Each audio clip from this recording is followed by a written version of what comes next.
Yun, welcome po sa Makapili TV. Eto na po, bali kung inyo po naaalala nung mga nakaraan po, nagbigay po ng pabuya ang House of Representatives kung sino man daw po yung makakapagbigay ng impormasyon dito kay Mary Grace Piatos.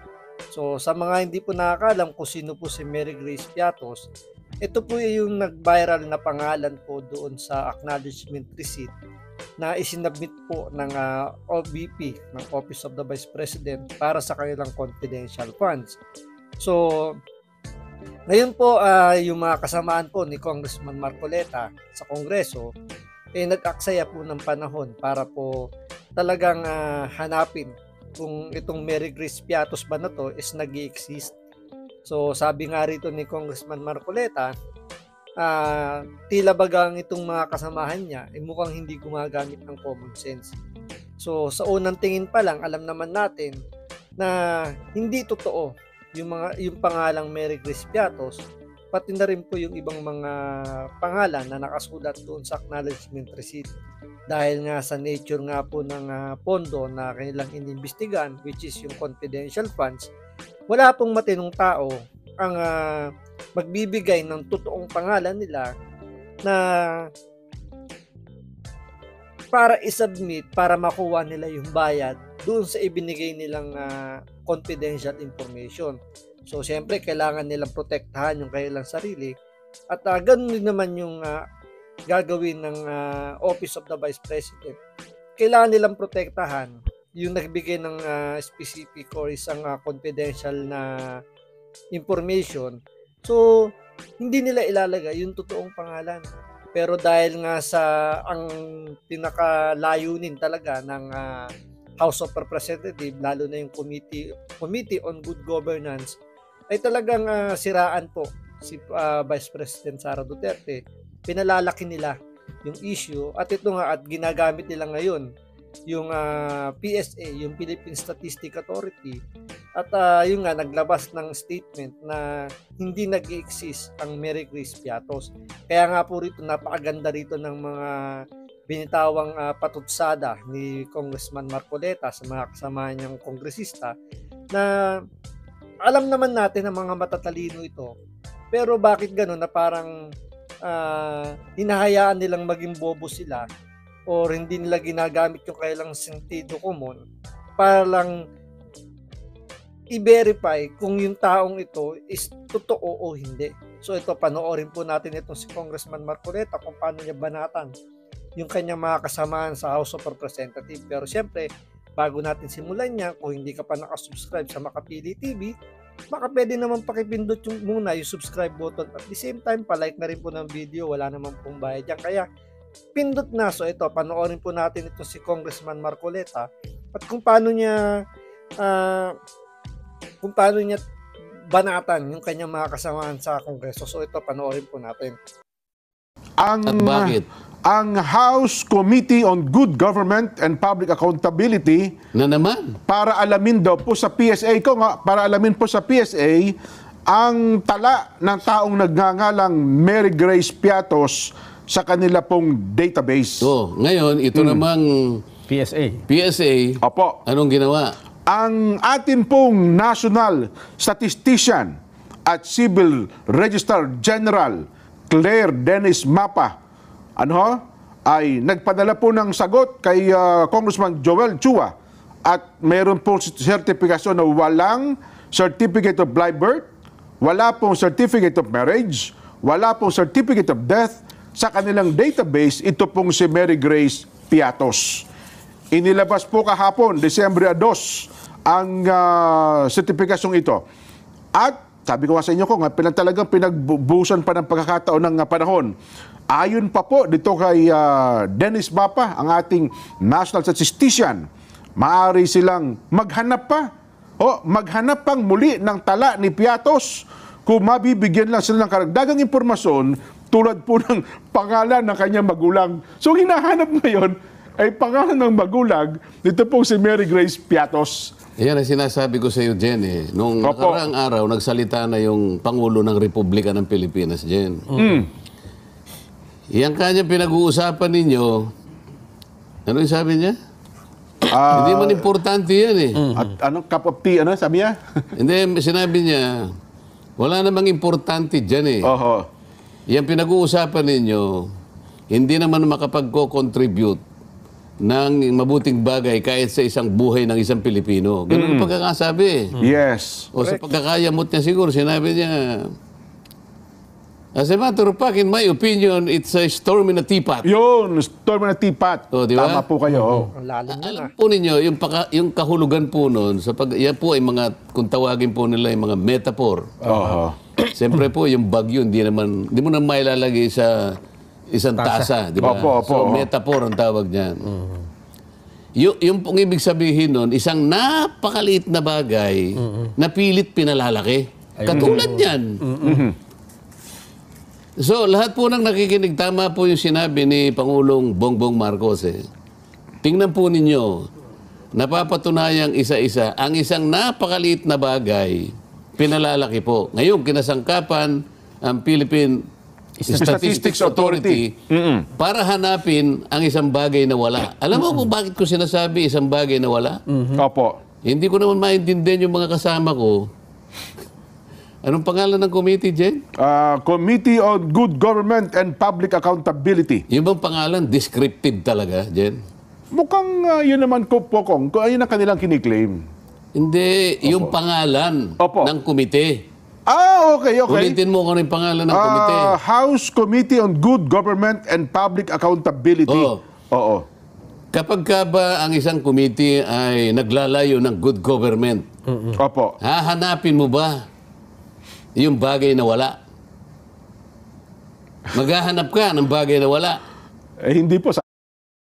Siyempre, hindi nila nahanapin talaga nila kasi nga kailangan nila magpag-good job sa puon nila. Kailangan nila magpasiklab dahil siyempre December bigayan ng bonus at the same time pagpasok ng next year mag-election na. Kailangan nila ng pondo. So kailangan nilang magpabida sa kanilang puon para maambunan ng kanilang magiging campaign funds. Yun, Congressman Marcoleta. Yan ang panahon ko dyan, Kong. Kaya Ganun, nga, oh. tingnan mo akala ko naiintindihan nila yung mawalan ng galang po. Mawalang galang na po. Kasi Kumigalang. kapag nandyan po ako nagpapaliwanag sa inyo, nangaaway lang kayo. Kaya mabuti po, dito ko na lang ipaliwanag. Okay. Jen, ang pinag-uusapan natin ay confidential funds. Opo. Okay? Ang paggamit niyan, confidential. Oho. Lahat ng paggamit dyan ay maaring asset ng gobyerno, itatago mo sa pangalan na hindi sila makikilala. Ay, siyempre po. Oo. May termo parang nom de guerre or whatever. Nom de guerre. Itatago mo dahil asset mo yan eh. Kung ako mag-iimbento ko ng pangalan. Opo. Halimbawa, yung Nelson, ang tunay na pangalan, Nelson Lubao. Opo. Oh. Gagawin mo Nelson Mandela. Merong tunay na Nelson Nelson, oo Mandela. nga Hindi pala, mo po pwede. Maghahanap ka talaga ng wala. Nelson Baulo, ako na lang. Okay. Kasi kailangan kong itago eh. Alam ba, Sonle Baulo. Binaligtad ko yung pangalan. Naging Chinese. Ano ang katwiran kung bakit ko tinatago sila? Asset ko ito eh. Opo. Alam mo, Confidential. dapat nating ipagtanggol ang ating bansa sa mga kalaban niya. Ano ba yung layunin ng confidential at saka intelligence funds? Opo. Yan po ay para i-safeguard natin, para sa gamitin natin sa kaligtasan, sa proteksyon ng ating bansa. Yung intelligence fund, ang gumagamit yan, yung army at saka yung police. Opo. Yung confidential fund, yan ang naman. civilian authority. Yes. Katulad ng mga confidential fund, national government agencies, government-owned and controlled corporations, at saka LGUs. Mga LGUs. So, Opo. civilian offices. Pagka-intelligence fund, ito yung army. Opo. Andyan yung NICA, yung ganyan, lahat ng intelligence. Kailangan kasi natin yon para maproteksyonan ang ating bansa. May asset tayo ngayon. Opo. Halimbawa, kinailangan ko yung impormasyon na yun, siya lang ang makakakuha sa akin, babayaran ko siya. Pero imbes na Nelson Lubao ang aking lalagay, Sonel Baulo. Oho. Alam naman nila yun, nom de guerre ang gagamitin ko. Hindi ko itatatwa ko lahat yan. Gagamit ako ng pangalan. Halimbawa, piatos ang ginamit. Opo. Bakit mo uusigin yung mga yun? Yun ang ayaw ko sa mga kasama ko eh. Alam naman nila eh. Ewan ko kung alam nila, pero ako alam ko. Opo. Hindi ko lang alam kung alam nila. Obvious ako sa tingin ko, obvious. Yun na nga eh, di ba? Common sense na nga lang eh. Imposibleng hindi alam yan ng mga kongresista. Sino ba yung mga nagtatanong ang humahalungkat dun sa confidential funds? Ang unang-unang naghahanap dyan ay yung mga makakaliwang grupong kongresista. Yung merong kaugnayan sa mga NPA. Ngayon, itong mga kasama nilang mga kongresista dyan, imposibleng hindi nila alam. Yung iba dyan matatalino naman eh. Meron dyan abogado, meron dyan katapahan naman nakapag-aral siguro. Alam naman nila na ganun ang nature talaga ng confidential funds. Kailangan ng information, kukuha ka ng mga asset mo, babayaran mo yun. At the same time, kailangan mong protektahan yung mga pagkatao ng mga asset mong yun. Kasi nga, pwede silang balikan. Pwede silang malagay sa alanganin. Tsaka hindi sila magbibigay ng pangalan na pipirma sa resibo at ang ilalagay nila, buong pangalan nila, ilalagay pa yung birthday nila, ilalagay pa pati yung cellphone number nila. Hindi naman mga tangay yung nakagaya ng mga mambabatas natin na tinatanong kung sino si Mary Grace Piatos. Sabi nga, ika nga rito ni Congressman Marcoleta, common sense. Asan ang common sense nyo? Obvious naman yun, Kong. Alam naman talaga nilang Ngayon alias naman, yun eh. ito namang ito namang Philippine Statistics Authority, napakasangkapan naman doon sa paghahanap ng isang bagay na wala. Oho. Hindi ko maintindihan kung saan papunta yung ginagawa ng... Ano pangalan ng committee, Jen?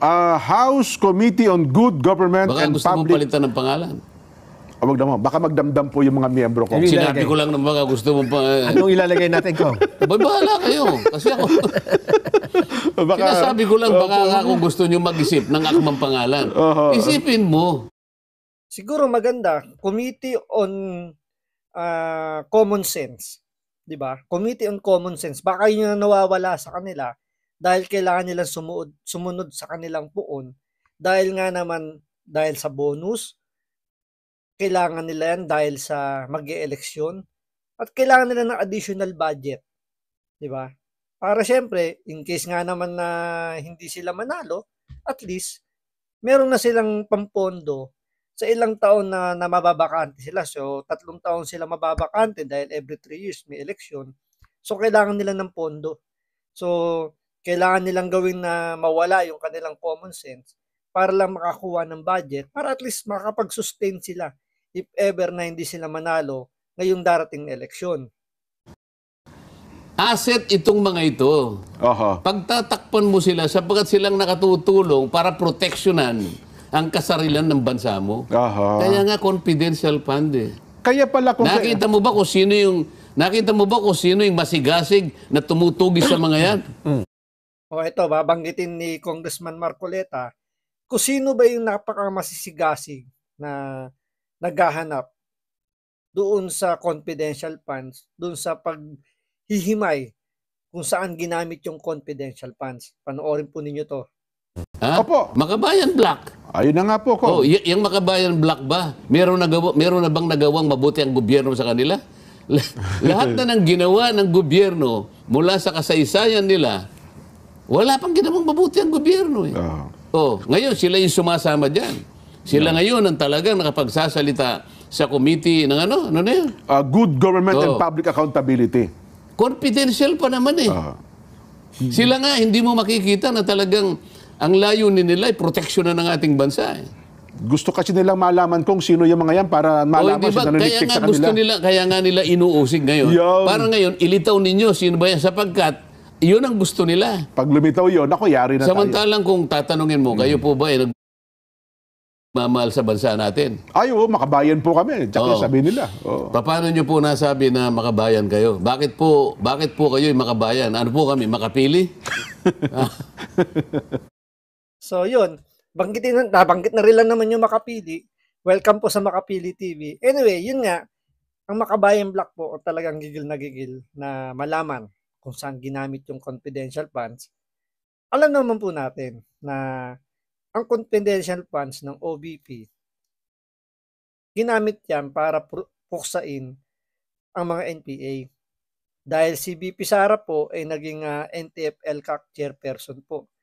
At the same time, yung tatay po niya, si Pangulong Duterte, ang nagtatag po ng NTF-ELCAC na lumaban po sa mga NPA. So dahil po doon, humina na po talaga yung mga NPA, pati yung mga sympathizer nila. Kaya nga po yung Makabayan Bloc, ilan na lang po natira sa Kongreso dahil nga maraming nalagas sa kanila dahil nga nabunyag o kumbaga, naipakita ni Pangulong Duterte kung sino-sino ba yung mga NPA sympathizer na yan. So, kaya nila gusto malaman kung saan ginagamit yung confidential funds, kung sino-sino yung mga pinaggamitan ng confidential funds. Kailangan nila i-counter. Makapagbigay sila ng impormasyon sa mga NPA para maiwasan nila yon kasi nga kumonti na lang yung NPA ngayon eh. So kailangan nila magpalakas ng kanilang puwersa dahil especially ngayon December, magsisimula naman sila mag-recruit dahil hihingi yan ng ceasefire sa gobyerno para makapag-encourage sila ng mga bagong miyembro.